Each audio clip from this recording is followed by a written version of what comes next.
Quelques jours après la reprise des classes, Politique s'intéresse à un concept très courant, l'éducation inclusive, partant d'un acteur important de la communauté éducative, à savoir les élèves.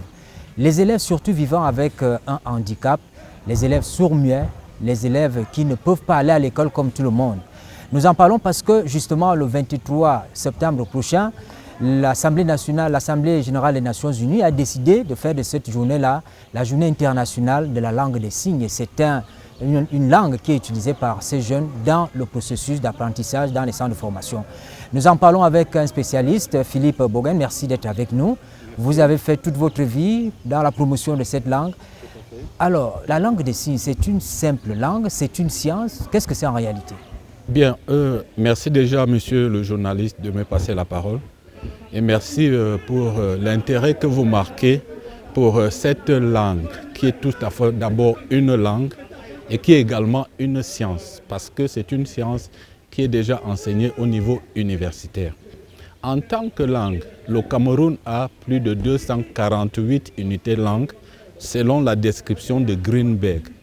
Et avec ces 248 unités langues, nous pouvons ajouter la langue des signes. Et par définition, la langue se définit comme un système de signes vocaux et écrits propre à une communauté qui l'utilise. Et maintenant, quand nous quittons de la langue orale pour la langue non verbale, qui est la langue icono-gestuelle, la langue des signes, nous la définissons comme un système de signes visuels propre à une communauté de sourds qui la pratique. Tel que vous le décrivez, on est porté à poser la question, est-ce que cette langue des signes est universelle? La langue des signes est une langue qui est partout dans le monde et ça dépend des communautés. Nous avons la langue des signes camerounaise qui est différente de la langue des signes française, la LSF, qui est également différente de ESL, qui est American Sign Language.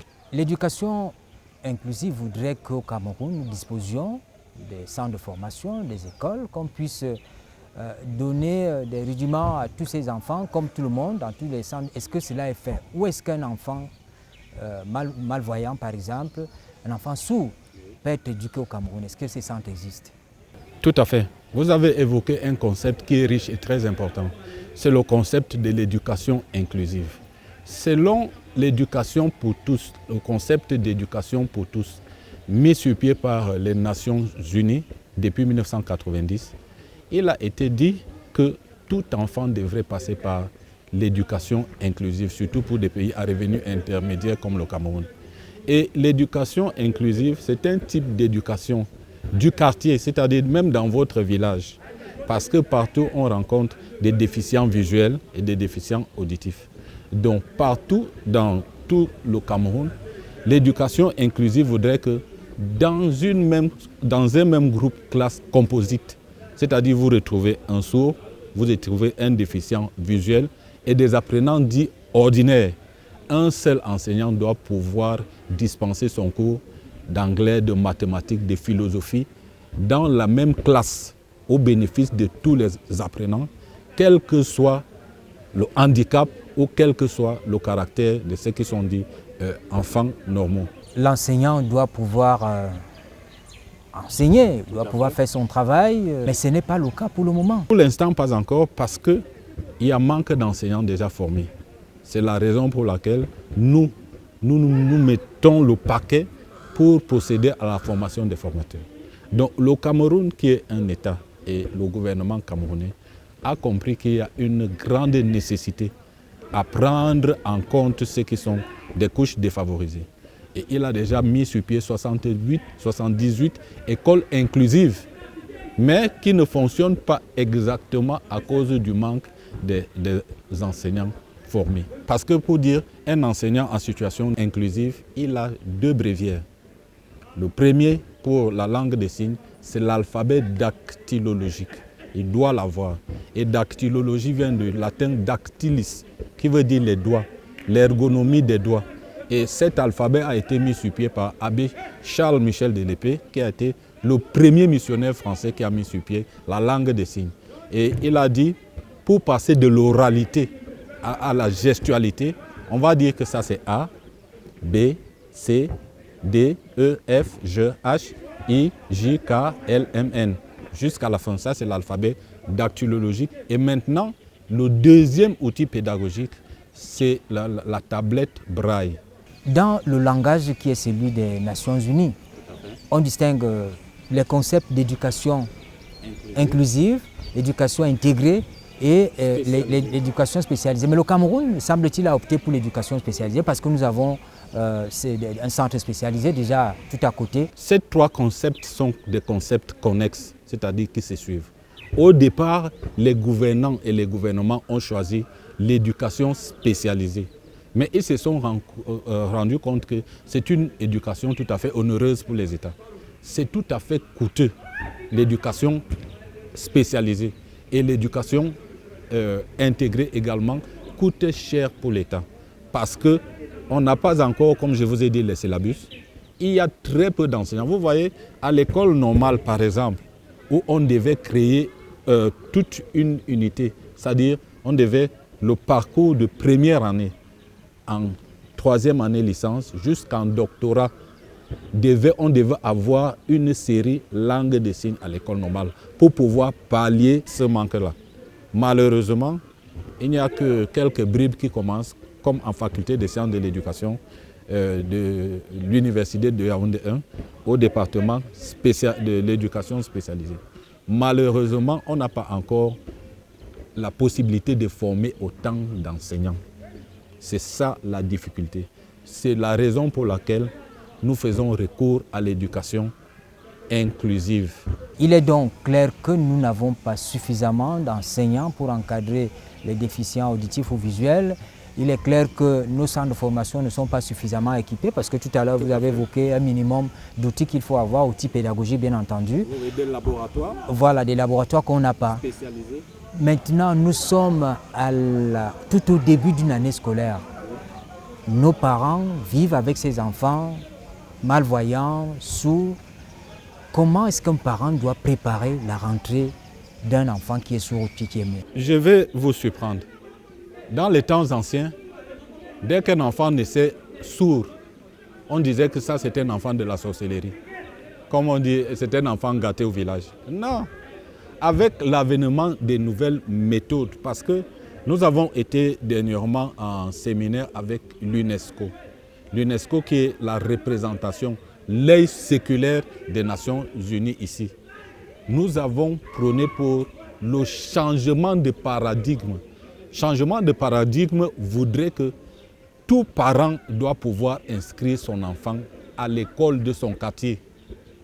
Tout parent doit pouvoir inscrire son fils au lycée ou à l'université.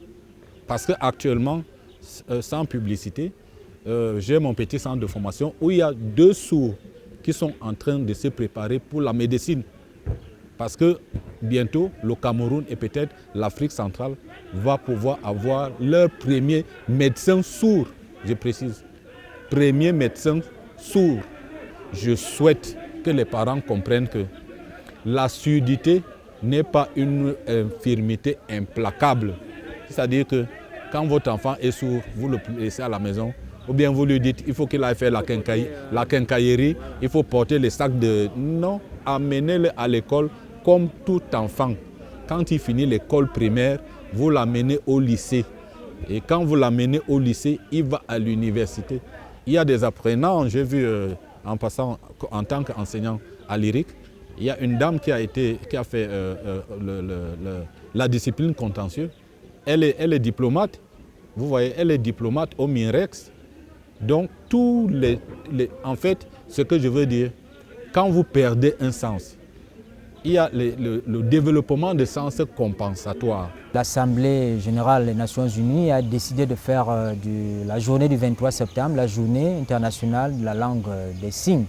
On n'est pas très loin du début de ces commémorations, c'était en 2018 d'ailleurs. Nous imaginons que dans vos différents regroupements, dans vos associations, dans les centres de formation, cette journée-là est importante, elle va donner lieu à un ensemble de manifestations. Tout à fait. La semaine de la surdité des sourds commence lundi et nous allons la clôturer vendredi avec le point de chute le 23, jeudi le 23. Et nous avons une grande, une association qui chapeaute toutes les autres associations, qui est la coalition des associations pour la langue des signes. Et nous avons un regroupement à Douala, je crois que ce sera le vendredi, où beaucoup d'activités sont faites. Notamment pour le centre que je gère, Philby Center for the Deaf, nous programmons déjà une remise des attestations. Et j'ai, sans publicité, 4 prestations dans le centre que je gère. La première prestation, c'est que je forme les formateurs en éducation inclusive. Et je voudrais appeler mes collègues enseignants à venir se former. Deuxièmement, je forme les médecins, les infirmiers d'État, les IDE, en médecine inclusive, qui est le type qui voudrait que dans chaque hôpital, il faut avoir une unité inclusive. Il y a l'évangélisation inclusive et le journalisme inclusif. Et là, je vous titille. Quand je parle de journalisme inclusif, c'est que l'accès à l'information est un droit à tout le monde. Et parce que c'est un droit, nous ne pouvons pas comprendre comment au Cameroun, il y a l'information qui se passe et on n'ouvre pas un encart pour pouvoir signer, voire des interprètes en langue des signes. Philippe Bogen, merci pour cet éclairage, merci pour ces mots d'encouragement à l'endroit des parents qui vivent avec des enfants sourds-muets, les encourager à les envoyer à l'école. Ils peuvent faire quelque chose de toutes les façons. C'est moi qui vous remercie. Au moment où les Nations Unies, l'UNESCO, le gouvernement camerounais sonne le la, surtout en ce début d'année scolaire, universitaire et académique, je vous remercie pour le travail de sensibilisation que vous faites. Mesdames, Messieurs, c'était donc Philippe Bogen, il est spécialiste de la langue des signes. Nous le rencontrions quelques jours avant la commémoration de la Journée internationale de la langue des signes, le 23 septembre prochain.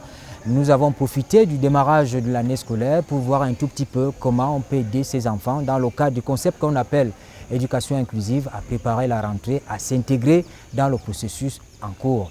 Merci de nous avoir suivis. Bonne suite des programmes sur la CRTV.